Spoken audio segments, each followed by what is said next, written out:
Sir உங்களுக்கு சொத்து ஸ்தானங்கிறதுல பிரச்சனையான எண்கள் தான் நீங்கள் பயன்படுத்துகிறீங்க. குழந்தை ஸ்தானங்கிற எண்ணும் வந்து பிரச்சனையான நம்பர் தான் நீங்கள் வச்சுருக்கீங்க.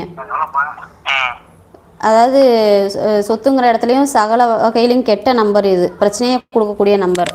சரிங்களா?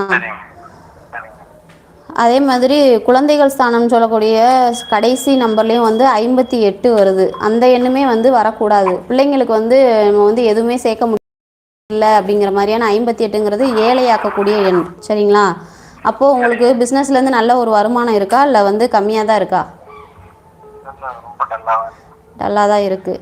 இப்போ இந்த எண்கள் வந்து எதை பண்ணாலும் இப்போ இந்த கடையை வந்து பாப்பா வச்சிருக்காரு, நம்ம பார்த்துட்டு இருக்கோம். ஆனால் நம்ம போய் தனியாக எது பண்ணாலும் செட் ஆக மாட்டேங்குது. செட் ஆகல. அதான் இந்த எண்கள் வந்து அவ்வளோ சிறப்பு இல்லைங்க சார், நல்லா இல்லை. நீங்கள் மாற்றிக்கோங்க. நம்பர் யூஸ் பண்ணிட்டு இருக்கேன். சொல்லுங்கள். 9787. ம்.